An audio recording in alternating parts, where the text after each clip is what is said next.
The dented steel canteen sat on the cold metal console. It looked like junk from an old supply run.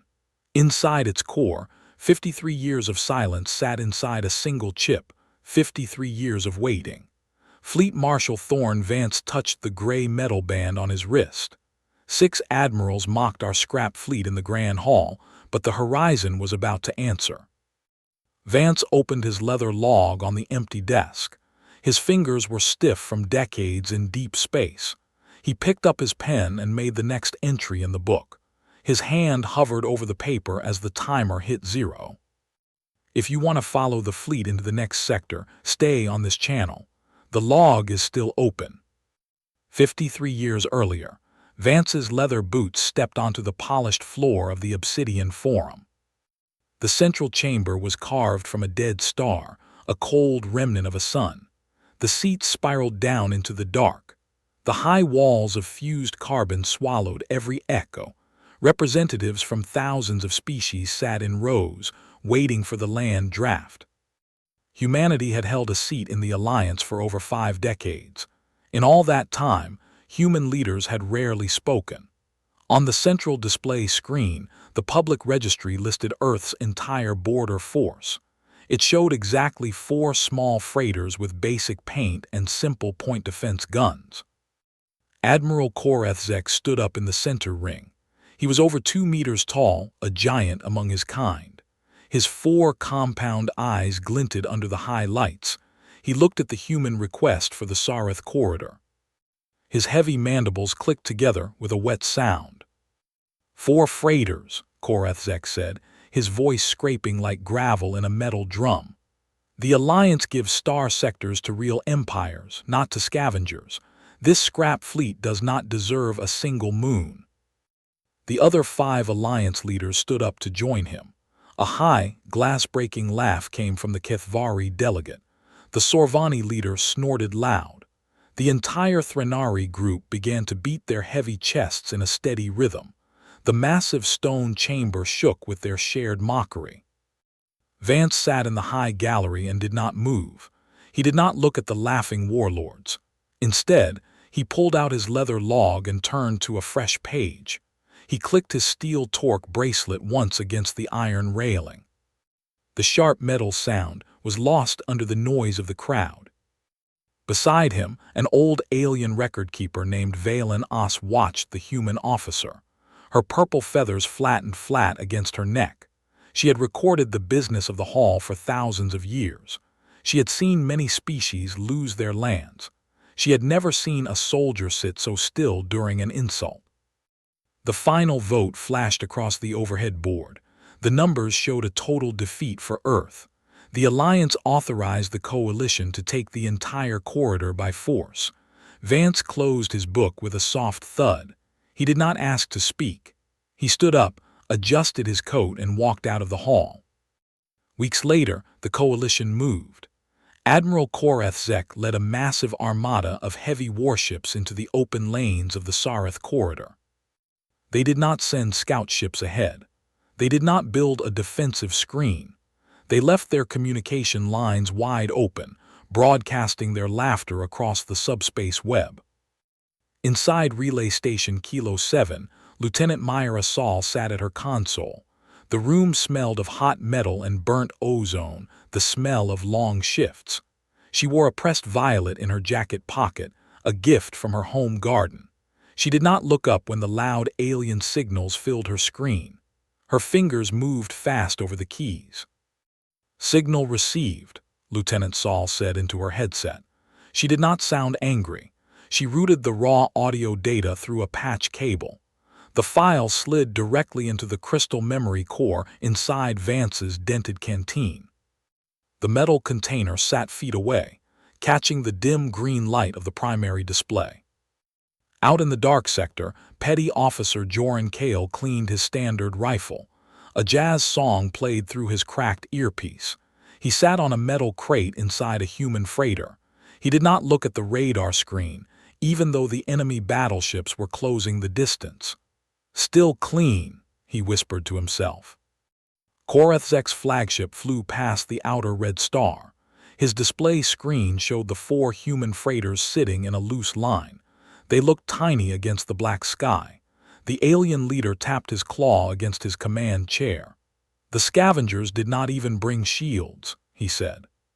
"We will finish the registration soon." Then the main navigation board on the alien flagship flashed a bright yellow light. The automated steering system pulled the heavy ship hard to the left. Korethzek shouted a command to his pilot. The controls did not respond. The grid was locked. The fleet had crossed an invisible line in the empty space. 53 years ago, human mapping teams had spent over a decade charting these exact gravity lanes. They did not build starbases. They did not plant flags. They left behind thousands of small coordinate keys, hidden inside the shifting fields of the local asteroids, a massive grid of stone. "The gravity anchors are locking our drives," the pilot yelled. His hands tore at the emergency switches. "We are losing speed." The subspace jump engines are pulling power from the main shields to stay stable. The Alliance ships bunched together in the tight lane. Their heavy hulls groaned as the local space bent around them. They could not turn back.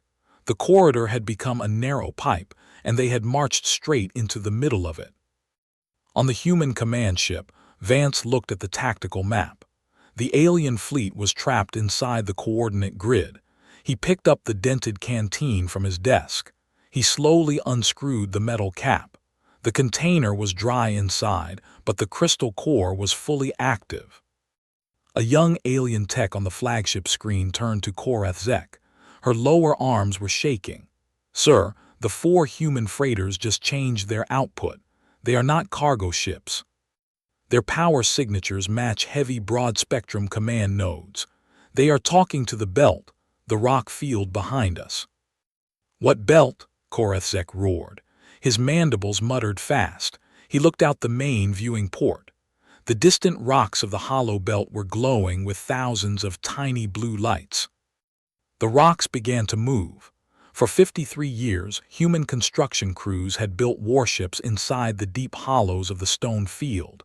Every vessel was registered as scrap metal or salvage debris in the Alliance files. They had never left the shadows. They had never turned on their radars. They had just waited. Space split wide open. The Sarith gates unlocked all at once. 14,000 human warships glided out from the dark dust, 14,000 black hulls. They did not look like the old freighters. Their hulls were long, sharp, and painted flat black. They moved into a massive defensive grid that surrounded the Alliance fleet. No shields raised, no lasers fired, no escape left. The human fleet held their positions, their weapons locked onto the trapped enemy hulls. The massive block of ships filled the sky from edge to edge. Vance reached out and pressed the main broadcast switch on his console. His voice went out over every open frequency in the sector. It was calm and slow. He sounded like a teacher reading the daily weather report to an empty room. "This is Fleet Marshal Thorne Vance of the Horizon Protocol," he said. "You are in restricted space. You were warned," you laughed. "That was your miscalculation." He reached down and tapped the canteen core. "Please stand by for calibration." The audio played. For 6 minutes, the speakers on the alien ships filled with the sound of their own voices. They heard their mandibles clicking from the Grand Hall. They heard the glass-breaking laugh of the Kethvari leader. They heard the heavy rhythmic chest beating of their own soldiers. The laughter rolled across the dark bridges. Then the sound file ended. The primary power grids on the Alliance ships died all at once. The displays went black. The gravity system slowed to a stop. The huge Armada sat in total darkness, a dead fleet in a cold sector. Days later, the central hall of the Obsidian Forum was silent. The seats were full, but no one spoke. The final vote took less than 2 minutes. The board showed a total reversal of the old law. The coalition was officially dissolved. The entire Sarith corridor was transferred to the human registry.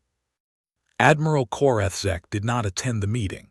He sat in his quiet room on his home world, listening to a short audio loop on a small handheld receiver.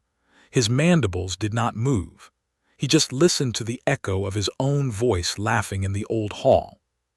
Vance walked back to his ship. He opened his leather log to the final page. He took his pen and wrote a single line, "Calibration complete, parameters within expected range."